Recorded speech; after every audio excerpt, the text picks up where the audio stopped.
Hey everyone, welcome back. Ready for another deep dive. This one has it all. Spies, scams, and a city that rose from, well, pretty much nothing. It's kind of mind-blowing how fast things can change these days. Seriously, we're talking about Shui in Myanmar.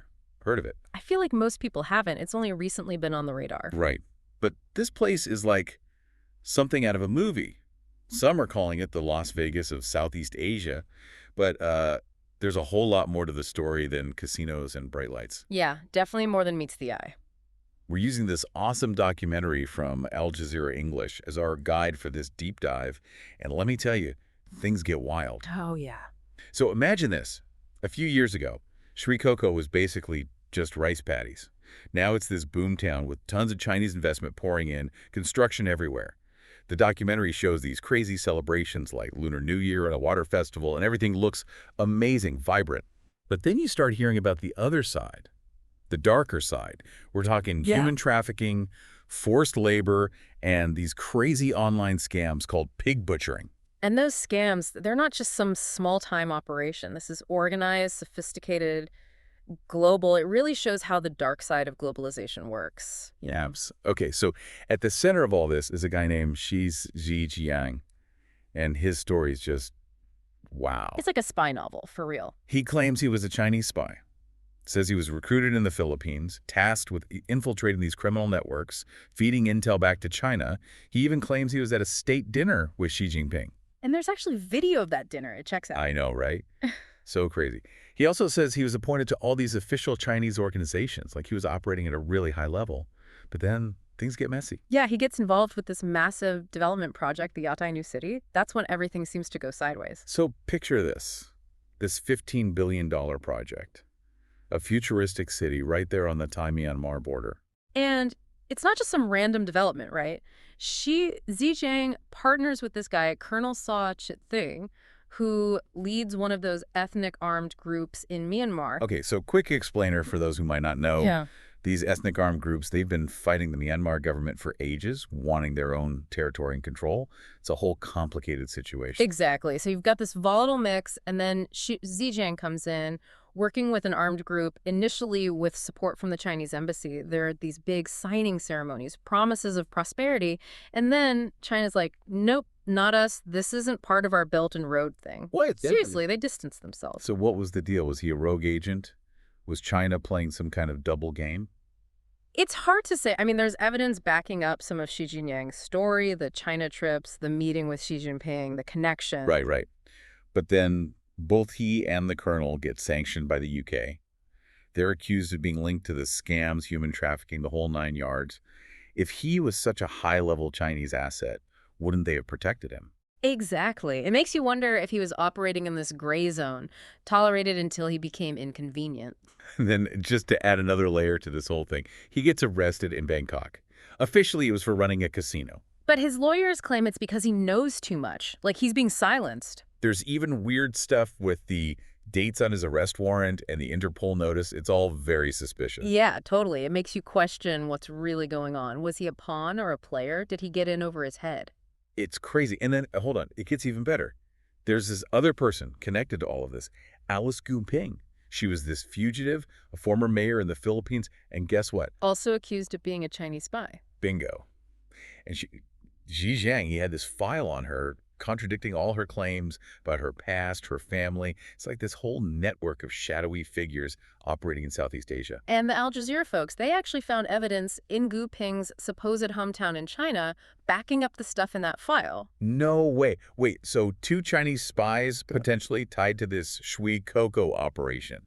This is insane. It makes you wonder how deep this rabbit hole goes. What are they really up to? Right. It's like peeling back layers of an onion, and every layer is weirder than the last. And we can't forget about those pig butchering scams. They're a huge part of this, with victims all over the world. Yeah, these aren't your typical online scams. This is next-level stuff. We're talking months, sometimes years, of psychological manipulation. It's terrifying. Building these fake relationships, making people believe they found love just to steal everything they have. People lose their life savings, their homes, everything. It's heartbreaking. And it reminds us that behind all the glitz and glamour of this Las Vegas image, there's a dark underbelly to Shwekoko. Definitely. And it's a reminder that there are real people caught in the middle of all of this. Their stories are just as important as the spy stuff. Absolutely. Okay, so we've got spies, we've got scams, and we've got this city that popped up practically overnight. It's a lot to unpack. It really is. And I think what's so fascinating and maybe a little scary is how this story connects to so many bigger things. Like what happens in Chuikoko, it doesn't stay there. It affects the whole world. Right. It makes you think about global power, organized crime, even how we understand what's true or not these days. Totally. And speaking of power dynamics, we can't forget about Myanmar itself. This is a country going through a lot of turmoil. The government's fragile. There's constant conflict. It creates this breeding ground for, well, for people like Xi Jinping who can operate in the shadows. Right. It's like this perfect storm. You've got instability, weak governance, and then boom, organized crime rushes in to fill the void. Exactly. And then you add China into the mix. They're a major player in Myanmar, investing a ton of money. But their motives, they're not always crystal clear. It's like they want to have their cake and eat it too. Be involved, but not too involved, especially if things get messy. Right. It's this delicate balance. They want to protect their economic interests, but also distance themselves from anything that looks bad internationally.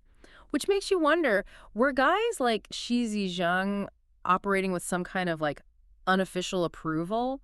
Until they became a liability, I mean? It's like a high-stakes poker game, Oh, right? Everyone's bluffing, trying to get one over on the other players. yeah. And in the middle of it all, you've got the people of Shwekoko Hmm. and all the victims of those scams all over the world. Oh, man, those scams. We talked about the financial damage, but the emotional toll is just... It's brutal. I can't even imagine what it would be like to go through that. To think you've found love, a real connection, and then... And then to have it all ripped away. To realize it was all a lie. I mean, these scammers are good. They spend months, even years, building these elaborate fake personas, learning everything about their victims. It's like they're stealing more than money. They're stealing your trust, your sense of self. It's a psychological warfare. And they get away with it, too. They hide behind all this technology, moving money around in ways that are almost impossible to track. It's a global problem that needs a global solution. The documentary interviews experts from all over, and they're all saying the same thing. We need to work together to stop this. Yeah, because it could happen to anyone. It's easy to think, oh, that would never happen to me. But these scammers are masters of manipulation. They know how to find your weaknesses. And the documentary shows the human side of it all, too. We hear from victims trying to pick up the pieces, trying to understand how this could have happened to them. It's a reminder that this isn't just some abstract thing. Right. These are real people's lives being destroyed. And it makes you think about how technology plays into all of this. Yeah. The internet, it's supposed to connect us, but it also creates these new avenues for crime. Yeah, it's a double-edged sword, for sure. And it makes you wonder, what's the responsibility of these tech companies? What can they do to prevent this? It's a tough question. Where do you draw the line between freedom and security? Between privacy and, well, protecting people from these kinds of scams? Definitely a conversation we need to be having. But one thing that surprised me about the documentary was that it didn't just portray Shwekoko as this, like, evil lair. Right, there's a whole other side to it. They showed families, businesses, communities. It's a real city with real people just trying to live their lives. It makes you wonder, what's their experience of all this? What does the future hold for them? Will this development actually benefit them, or are they just pawns in someone else's game? It's a question a lot of countries are facing, right? How do you balance progress with responsibility? How do you make sure everyone benefits, not just a select few? Tough questions, no easy answers. But that's what makes this story so compelling, right? It forces us to confront these big, complex issues that are shaping our world. Exactly. It shows how interconnected everything is. And it reminds us that even though it's happening far away, it affects us all. So before we move on, what are your takeaways so far? What's sticking with you? I'm curious to hear what you're thinking, too. What resonated with you? What questions are still swirling around in your head? We're about to head into the final part of our deep dive, and we want to hear from you. What are your thoughts? All right, we're back, and I gotta say, this whole story has really gotten under my skin.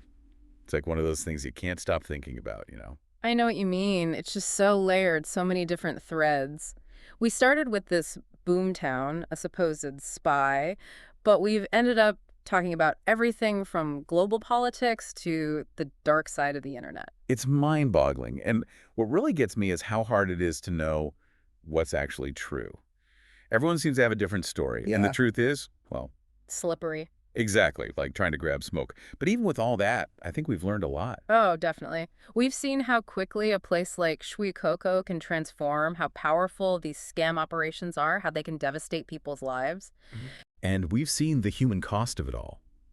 Those stories from the victims, they really stick with you. Absolutely. They're a reminder that this isn't just some abstract geopolitical game. It's about real people, real lives. So as we wrap up, what are the big takeaways here? What do we want people to remember? For me, it's the realization that the world is way more connected than we realize. What happens over there, in some remote corner of the world, can have a direct impact on us, even if we don't see it. I agree, and it highlights how important it is to be critical thinkers, to question what we see, what we're told, especially in the age of, fake news and all that. Totally. We have to be careful about what we believe, what we share. So where does this leave us? What happens next for Xi Zhejiang, for Shui Koko, for all the people involved? That's the million-dollar question, isn't it? The truth is, we don't know. Xi Ziyang's fate is still up in the air. The future of Sri Koko is uncertain, and we may never know the full extent of what really happened. It's a reminder that sometimes things aren't black and white. There aren't always easy answers. But even without those answers, I think exploring these stories is important. It helps us understand the world a little bit better. And maybe, just maybe, it helps us make better choices, create a better world. I like that. So for anyone who wants to dive even deeper into this story, we've got a link to that Al Jazeera documentary in the show notes. It's a powerful film, really well made. Check it out. Yeah, it's worth a watch. It might even inspire you to do some digging of your own. You never know what you might find. Exactly. That's what we're all about here. Keep learning, keep questioning, keep exploring. And until next time, thanks for joining us on this deep dive.